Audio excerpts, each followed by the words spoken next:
Es una pregunta sobre qué es el universo, una pregunta que ha perseguido a los humanos desde que comenzamos a mirar hacia el cielo nocturno, preguntándonos qué hay más allá de lo visible, qué hay más allá de lo que podemos tocar o medir. Y tal vez, solo tal vez, cuando finalmente lleguemos a comprender la conciencia en toda su complejidad, cuando finalmente logremos entender cómo surge la experiencia, cómo un conjunto de átomos puede convertirse en un observador consciente, o entenderemos todo de una manera diferente, una manera que hoy nos parece casi imposible de concebir. Tal vez entonces veremos que el universo no es simplemente materia en movimiento, no es solo partículas obedeciendo las leyes de la física, sino algo más profundo, algo que se refleja en la propia estructura de la conciencia, algo que está de alguna manera consciente de sí mismo. Veremos que nosotros, con nuestras 86.000 millones de neuronas, somos la manifestación de esa conciencia, en mirando hacia afuera, maravillándonos ante lo asombroso de todo lo que nos rodea, ante la complejidad del cosmos, ante la precisión de las leyes que gobiernan las galaxias y los átomos, ante la armonía y el caos que coexisten en perfecta tensión. Pero espera, quiero llevar esto aún más lejos, porque aún no te he hablado de algunos de los experimentos más extraños que los científicos y filósofos han imaginado, los experimentos que realmente retuercen tu intuición y desafían tu percepción de lo que significa ser consciente. Existe un procedimiento quirúrgico llamado callosotomía del cuerpo calloso, realizado a veces en pacientes con epilepsia severa. El cuerpo calloso es un grueso conjunto de fibras nerviosas que conecta los hemisferios izquierdo y derecho del cerebro, alrededor de 200 millones de fibras. Cuando se corta, los hemisferios ya no pueden comunicarse entre sí. ¿Qué ocurre entonces? O los pacientes parecen en su mayoría normales. Caminan, hablan, viven sus vidas. Pero cuando se los examina con cuidado, surge algo extraordinario. Si se muestra una imagen al campo visual izquierdo, esa información llega al hemisferio derecho, que no puede hablar porque el lenguaje está generalmente en el hemisferio izquierdo. Pregúntale al paciente qué vio y no dirá nada. Pero si se le pide que dibuje lo que vio con la mano izquierda, controlada por el hemisferio derecho, dibujará la imagen perfectamente. El hemisferio izquierdo no sabe lo que vio el derecho, pero el derecho sí lo sabe. Simplemente no puede comunicarlo verbalmente. Y aquí surge la pregunta fundamental. ¿Este paciente tiene una sola conciencia o dos? ¿Hay una única persona allí dentro con dos corrientes separadas de información? ¿O hay dos personas compartiendo un solo cuerpo, cada una inconsciente de la otra? Los pacientes dicen que se sienten como una sola persona, pero están usando su hemisferio izquierdo para hablar. ¿Qué diría el hemisferio derecho si pudiera comunicarse?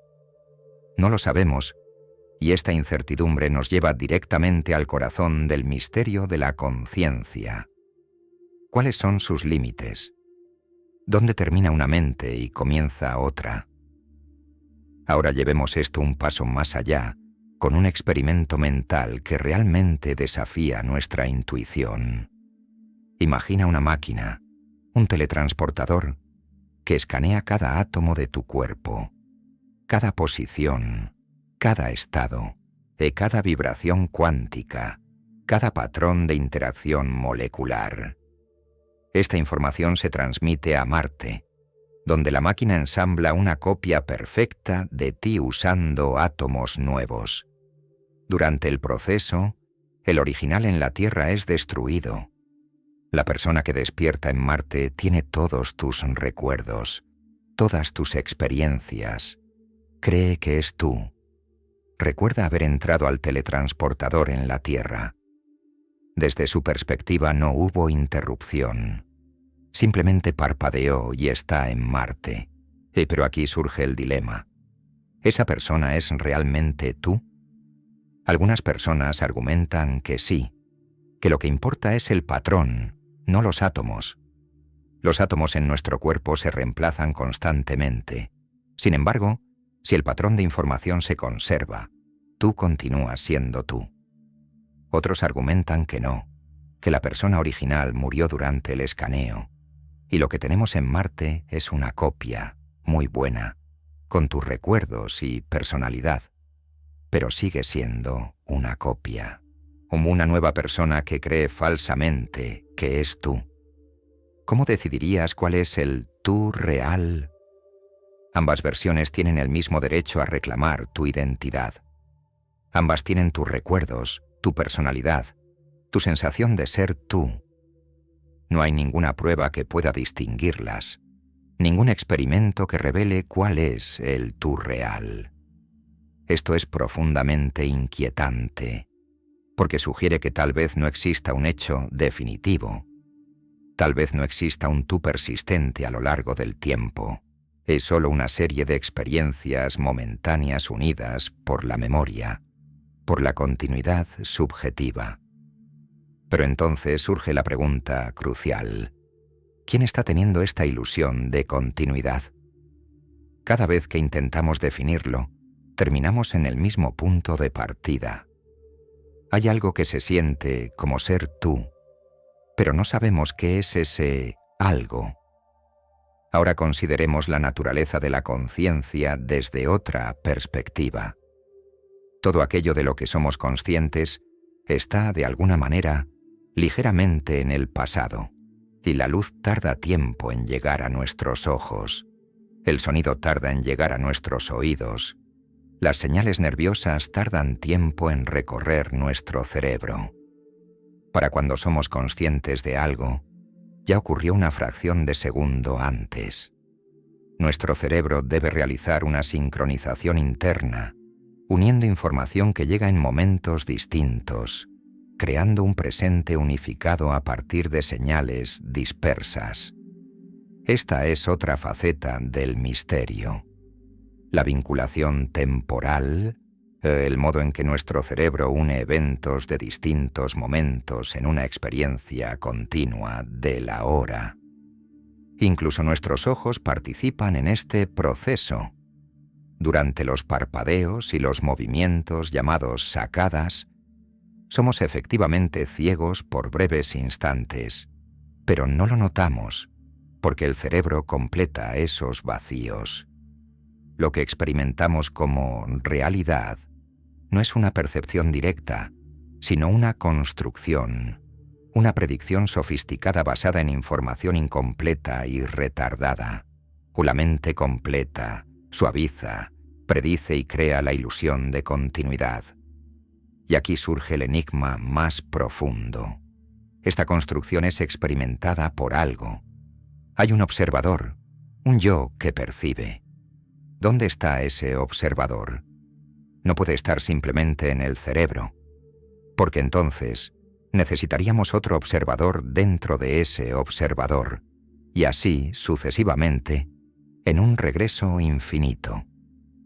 La conciencia no puede funcionar como un cine con pantalla y proyector. Debe generarse de otra manera, y de una manera que no requiere un observador separado. Pero no sabemos cuál es esa forma. El problema del procesamiento inconsciente añade otra capa de complejidad. La mayor parte de lo que hace nuestro cerebro ocurre sin que seamos conscientes de ello.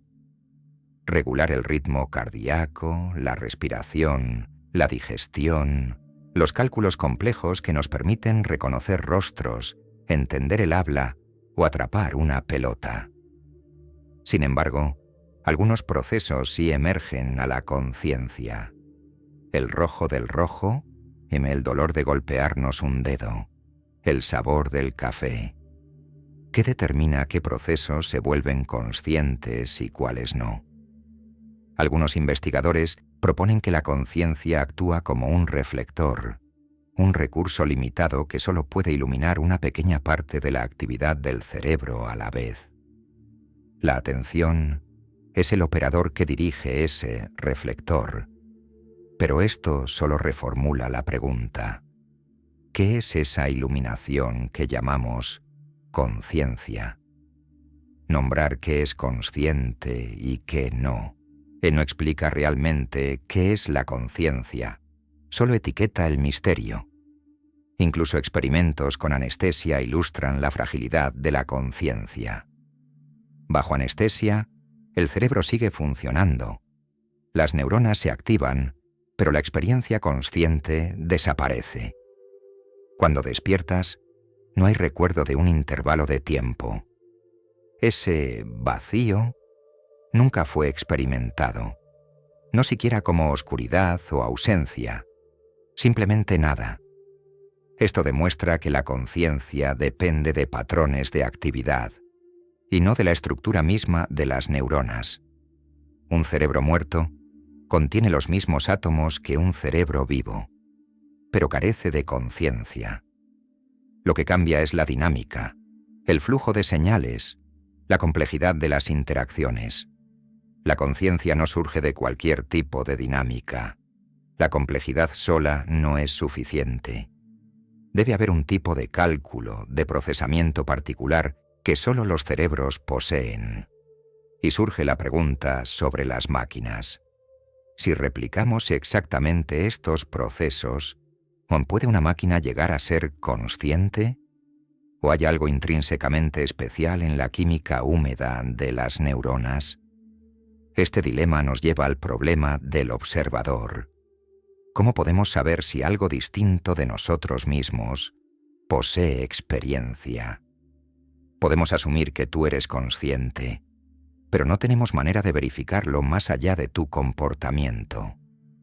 Este es el clásico problema de las otras mentes, y está íntimamente ligado al problema difícil de la conciencia. La experiencia subjetiva y la privacidad de la experiencia, el hecho de que todo lo que existe para nosotros lo experimentamos solo desde dentro. La conciencia es central, no periférica, porque todo conocimiento, toda experiencia del mundo, toda percepción de la realidad pasa a través de ella. Sin conciencia, no habría conocimiento, no habría valor, no habría significado. El dolor duele, el placer se siente bien, la alegría y el amor importan porque se sienten como algo. La conciencia otorga significado a la materia.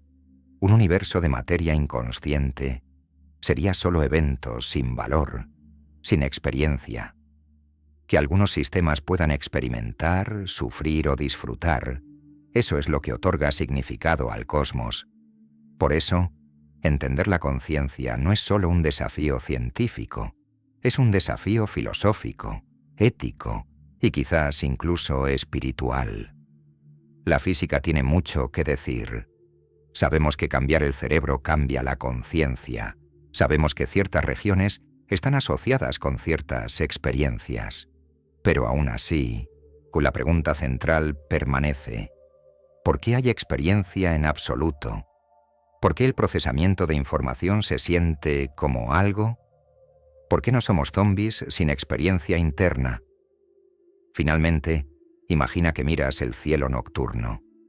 Estrellas, miles, millones, galaxias innumerables, extendiéndose miles de millones de años luz en todas direcciones.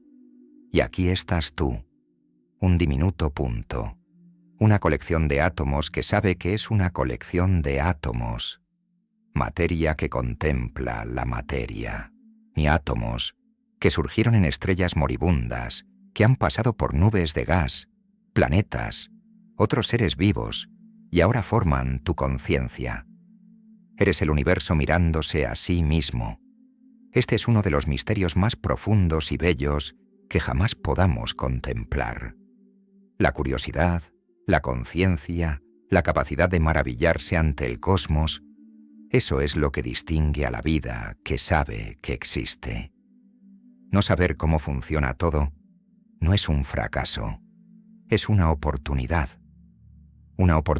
para descubrir, para explorar, para maravillarse, para comprender algo fundamental que podría cambiarlo todo. Y ahora te pregunto, si tuvieras que apostar, ¿qué es realmente la conciencia? ¿Es solo el cerebro haciendo cálculos complejos? ¿O es algo más, algo fundamental, que aún no hemos comprendido? ¿O hay alguna verdad oculta que estamos pasando por alto